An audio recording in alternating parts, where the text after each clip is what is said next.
ডাকসুর ফির নামে ছাত্রীদের কাছ থেকে যে টাকা নেওয়া হয়েছে সেই টাকার হিসাব বর্তমান ডাকসুকে ফেরত দিতে হবে।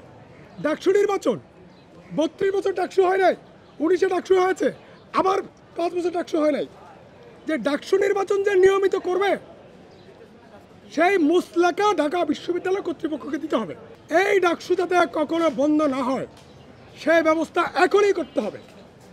তাদের অগোচরে এই বিষয়গুলো আসেনি। এর মধ্যে যে প্রথম কথাটা আমি উঠাতে চাই সেটা হচ্ছে 32 বছর ডাকসু ছিল না। ডাকসুর ফির নামে ফিস ডাকসুর ফিসের নামে ঢাকা বিশ্ববিদ্যালয় কর্তৃপক্ষ 32 বছরে প্রায় 15 কোটি টাকা ফিস নিয়েছে শিক্ষার্থীদের কাছ থেকে। সেই 15 কোটি টাকার কোনো হদিশ নাই। এই 15 কোটি টাকা শিক্ষার্থীদের টাকা।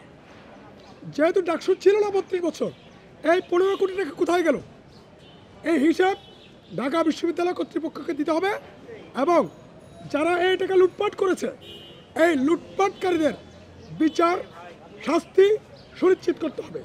ইতিপূর্বে যারা ট্রেজারার ছিলেন প্রত্যেক ট্রেজারারকে জিজ্ঞেস করা হয়েছিল ডাকসুর ফিগুলো কোথায়, তারা বলতে নারাজ। এই টাকা লুটপাট হয়ে গেছে। ডাকসুর ফির নামে ছাত্রীদের কাছ থেকে যে টাকা নেওয়া হয়েছে সেই টাকার হিসাব বর্তমান ডাকসুকে ফেরত দিতে হবে এবং ডাকসু নির্বাচন 32 বছর ডাকসু হয় নাই, 19-এ ডাকসু হয়েছে, আবার 5 বছর ডাকসু হয় নাই। যে ডাকসু নির্বাচন যে নিয়মিত করবে সেই মুসলাকা ঢাকা বিশ্ববিদ্যালয় কর্তৃপক্ষকে দিতে হবে। সকল শিক্ষার্থীদেরকে আহ্বান জানাচ্ছি, সকল ক্যান্ডিডেটকে আহ্বান জানাচ্ছি, সকল প্যানেলকে আহ্বান জানাচ্ছি, এই ডাকসু যাতে কখনো বন্ধ না হয় সেই ব্যবস্থা এখনই করতে হবে।